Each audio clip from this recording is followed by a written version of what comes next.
Today, I'm talking about making progress on your stitch journal. There may be ideas and questions that come up in your mind about what you should be doing.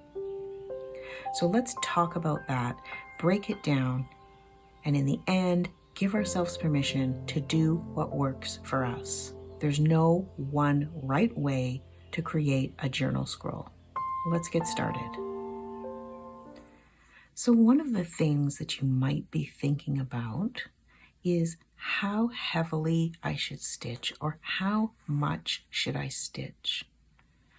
I tend to be someone who stitches small pieces that are very heavily covered in stitch, and that's just my personal style. But for this journal stitching, I want to take another approach where I'm going to let myself do whatever I feel like in the moment. It's also a really good place to experiment and try new things. So normally when I stitch, I would cover every piece of fabric with stitch. And so far, what I've done here is I've left some areas unstitched. I really like the look of this 2026, and I don't want to add stitching around this fabric. Normally I would, even if I chose a color that matched really well, that would add some texture, similar to what I'm doing here. But I've chosen to not stitch on it. So far, I haven't stitched on these pieces either. I've only stitched around them. And another thing that you might be asking when you look at what I've done with my journal stitching is, what does it mean? You might have an idea in your head that it has to make sense.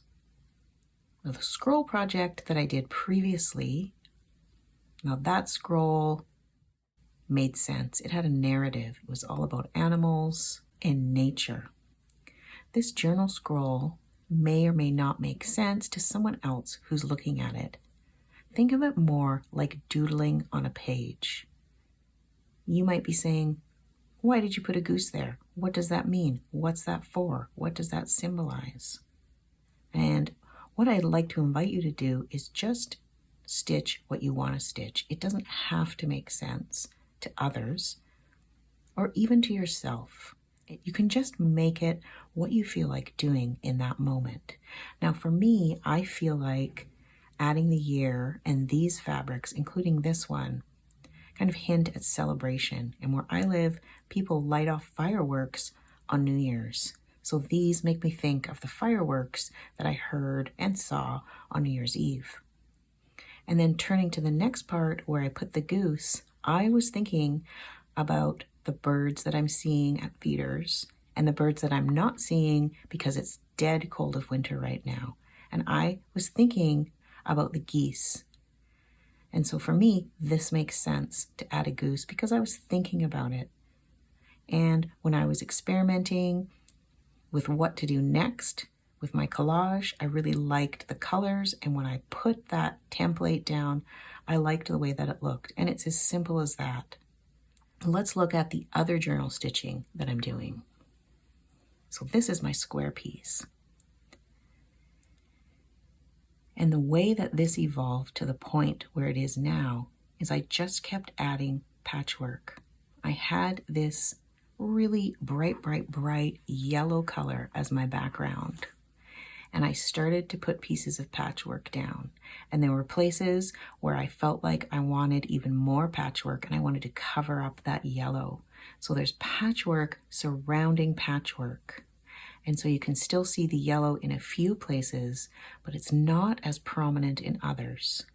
So my thought process in building the collage was really about colors and shapes and what I felt like doing in the moment. And then when I had the collage at this point, I decided to stitch words, and I chose Welsh because I'm studying Welsh, and so that's particular to me. And then I chose some templates. And I really just moved them around and decided where to put them. So when you're building your journal, try not to overthink it. If you find a piece of fabric that you like, put it down. If you like the colors and you think it looks nice against other pieces, put it down, stitch it down, and just keep moving forward and adding and adding. And when it comes to stitching, you can see that I feel like this piece is not finished and I'm going to add more stitching to it. So this is the piece where I'm allowing myself to lean into my own style of adding more and more stitch. I want to add more stitch to this.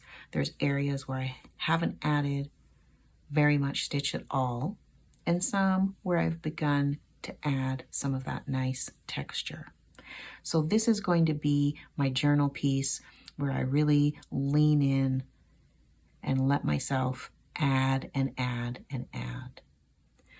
And this piece is going to be more minimal for me. I'm going to allow some pieces of fabric to not be stitched on. And if I feel it calling to me, like I did here, I'm going to add stitching to add texture. I've stitched on this side primarily so far, and I'm really liking it in comparison to where it's unstitched. And I give myself permission later to come back and maybe even add stitching in these pieces and here, if I decide that I want to. So if you're working on a scroll in particular, what I would say is allow yourself to continue to move forward along the scroll and add more and more, but also allow yourself to then come back to what you've already done, take a fresh look at it, and see if you want to add to it.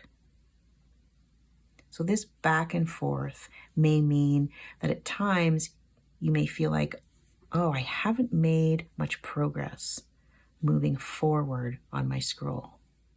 And I think that that's okay. Allow yourself to stitch in a way that works for you. Enjoy the process. Give yourself permission to do whatever works for you. So I hope you take these words as permission to continue stitching on your journal in whatever form it takes and let it evolve. Next time, we're going to add even more collage and more stitch, and I hope to see you there. Until next time, happy stitching.